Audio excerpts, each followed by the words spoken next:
देखो यार, अगर तुम लोग रिकी स्टार के फैन हो तो ये वीडियो तुम्हारे लिए होने वाले गए, क्योंकि गाइज यहाँ पर रिकी स्टार के एईडब्ल्यू लीव करने को लेकर टोनी खान का रिएक्शन सामने आ रहा है।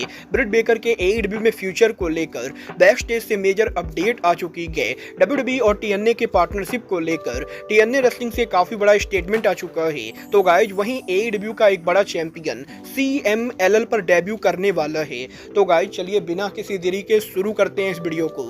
और सबसे पहले बात करेंगे एईडब्ल्यू के लेटेस्ट 5 स्टार मैच की।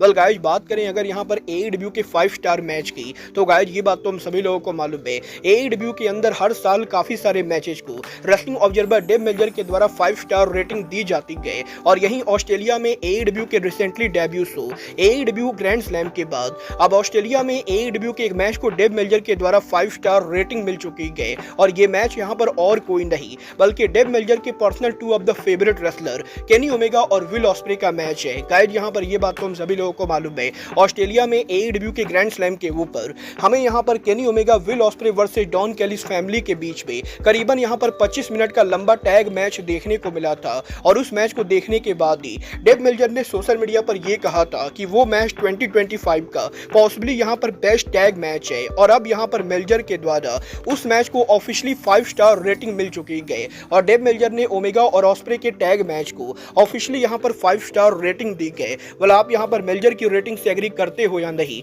आप लोग मुझे कमेंट करके बताएंगे। बट गाइस चलिए फिलहाल आगे बढ़ते और बात करते हैं एईडब्ल्यू की अब्सेंट सुपरस्टार DMD ब्रिट बेकर की। वेल गाइज बात करें अगर यहाँ पर ब्रिट बेकर की, तो गाइज ये बात तो हम सभी लोगों को मालूम है, पिछले काफी लंबे टाइम से DMD एईडब्ल्यू के अंदर हमें देखने को नहीं मिले गए। और ब्रिट बेकर के किसी तरह की कोई भी इंजरी ना होने के बाद भी एईडब्ल्यू कंपनी उन्हें टीवी पर यूज नहीं कर रही गए। और हाल फिलहाल में इस चीज को लेकर रिपोर्ट आई थी कि एईडब्ल्यू के लॉकर रूम के अंदर एईडब्ल्यू के वुमेन डिवीजन ब्रिट बेकर को बिल्कुल भी पसंद नहीं करती गए। और पिछले 5 साल में ब्रिट बेकर के लॉकर रूम के अंदर काफी सारे ड्रामे करने की वजह से एईडब्ल्यू के अंदर काफी सारे लोग अब ब्रिट बेकर को कंपनी पर देखना भी नहीं चाहते गए। और इवन यहाँ पर टोनी खान भी ब्रिट बेकर के ड्रामाज को हैंडल करते हुए अब यहाँ पर काफी ज्यादा फ्रस्ट्रेट हो चुके गए। और इस चीज को लेकर भी रूमर चल रही थी कि टोनी खान पॉसिबली ब्रिट बेकर को कंपनी से रिलीज भी कर सकते गए। बट अब यहाँ पर इस हफ्ते फाइटफुल सेलेक्ट की तरफ से ब्रिट बेकर के करंट सिचुएशन को लेकर लेटेस्ट अपडेट सामने आ रही गए, जहां पर फाइटफुल सेलेक्ट ने यह कंफर्म किया है कि डेफिनेटली यहाँ पर एईडब्ल्यू के लॉकर रूम के अंदर DMD को लेकर पिछले कुछ सालों में काफी ज्यादा टेंशन रही गए। बट इसके बावजूद भी एईडब्ल्यू कंपनी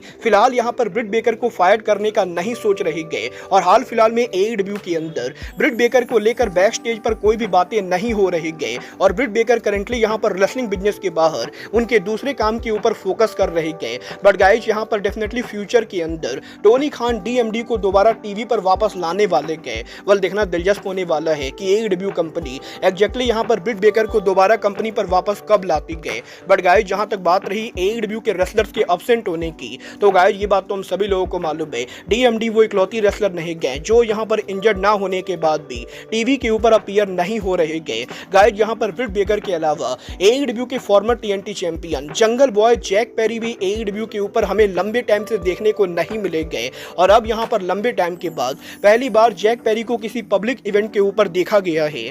गाइज यहाँ पर इस हफ्ते हॉलीवुड के अंदर जंगल बॉय जैक पेरी और उनकी गर्लफ्रेंड एना जे को हॉलीवुड में रेड कार्पेट के ऊपर देखा गया, जहाँ पर इस हफ्ते LA के अंदर ग्रेस पॉइंट के प्रीमियर के ऊपर जैक पेरी और उनकी गर्लफ्रेंड एना जे दोनों एक साथ मौजूद थी। और रेड कार्पेट के ऊपर जैक पेरी और एना जे से जब यहाँ पर उनके फ्यूचर को लेकर बात की गई, तो जैक पेरी ने क्लियर नहीं बताया कि एईडब्ल्यू के अंदर वो रिटर्न कब करेंगे। बट गाइज देखना दिलचस्प होने वाला है कि लंबे टाइम तक एईडब्ल्यू से गायब रहने के बाद टोनी खान की कंपनी जैक पेरी को दोबारा टीवी पर वापस कब और कैसे लाती गए। बट गाइस चलिए फिलहाल आगे बढ़ते और बात करते हैं एईडब्ल्यू के इंटरनेशनल चैंपियन कोनोसुके ताकेशिता की। गाइस यहाँ पर ये बात तो हम सभी लोगों को मालूम है, कोनोसुके ताकेशिता दुनिया की वो पहले रेसलर है जो एक साथ यहाँ पर 3 कंपनी के कॉन्ट्रैक्ट के अंदर है। और ताकेशिता करंटली एईडब्ल्यू, NJPW और DDT रेसलिंग इन तीनों कंपनीज के साथ ऑफिशियली कॉन्ट्रैक्ट के अंदर है। और वो यहाँ पर तीनों कंपनीज के लिए काम कर रहे गए। बट अब यहाँ पर NJPW, AEW और DDT रेसलिंग रेसलिंग के बाद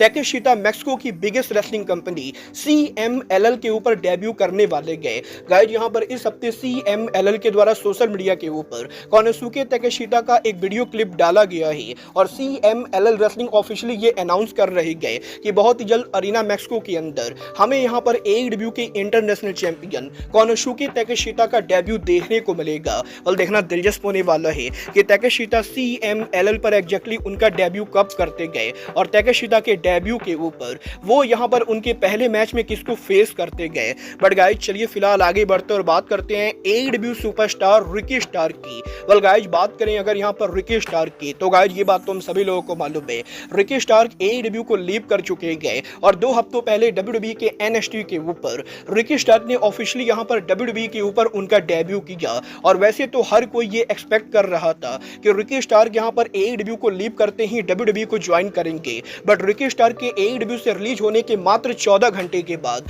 जब रिकी स्टार्क ने NXT की अरीना में डेब्यू किया तो काफी सारे लोग इस चीज को देखकर शॉक हो गए। बट अब यहाँ पर रिकी स्टार्क के AEW को लीव करके WWE को ज्वाइन करने को लेकर टोनी खान का रिएक्शन सामने आ रहा है। गाइस यहाँ पर इस चीज को लेकर रिपोर्ट आ रही गई कि टोनी खान काफी लंबे टाइम से ये बात जानते थे कि जैसे ही रिकी स्टार्क का AEW कॉन्ट्रैक्ट ओवर होगा वो WWE के ऊपर जाने वाले गए। और टोनी खान को लगभग यहाँ पर ये बात 1 साल से पता थी कि रिकी स्टार्क यहाँ पर WWE को ज्वाइन करना चाहते गए। और आज से करीबन 1 से 1.5 साल पहले जब रिकी स्टार्क यहाँ पर WWE के रॉयल रंबल के ऊपर कोडी रोड्स को सपोर्ट करने के लिए WWE के बैक स्टेज एरिया पर गए थे, उसी समय से टोनी खान को आइडिया था कि रिकी स्टार्क इनडायरेक्टली AEW से WWE पर मूव करने का प्लान कर रहे गए। WWE के रॉयल रंबल के बाद भी रिकी स्टार्क रेसलमेनिया सहित WWE के और भी काफी सारे इवेंट्स के ऊपर बैक स्टेज एरिया के ऊपर मौजूद थे। और रिकी स्टार्क के कोडी रोड से क्लोज फ्रेंडशिप की वजह से रिकी स्टार्क लगातार WWE के सोच को विजिट कर रहे थे। और टोनी खान को ये बात काफी लंबे टाइम से पता थी कि कोडी रोड्स की वजह से रिकी स्टार्क यहाँ पर AEW से WWE पर मूव करने वाले गए, क्योंकि AEW के अंदर यहाँ पर जितने भी रेसलर कोडी रोड्स के इन्फ्लुएंस में हायर हुए थे वो सभी रेसलर यहाँ पर कोडी रोड्स से काफी क्लोज थे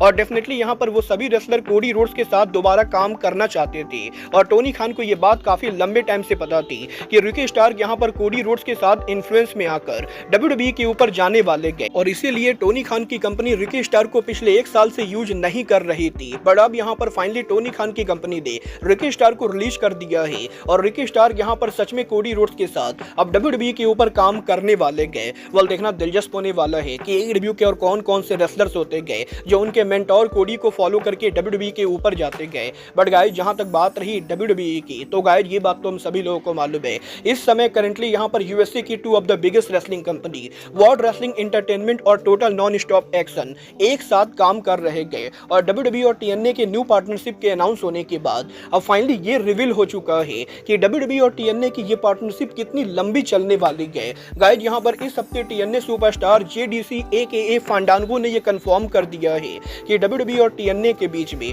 ऑफिशियली यहाँ पर ये जो न्यू पार्टनरशिप हुई गई, ये पार्टनरशिप टोटल करीबन 3 साल की पार्टनरशिप है और बेसिकली यहाँ पर 2028 तक WWE और TNA एक्सक्लूसिव पार्टनरशिप में काम करेंगे, जहाँ पर WWE के NXT और TNA के बीच में लगातार आने वाले 3 सालों तक टैलेंट एक्सचेंज होने वाला है।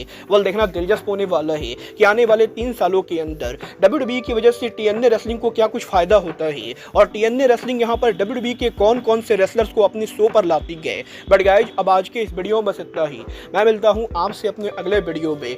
बट गाइज तब तक के लिए goodbye, good night and bang.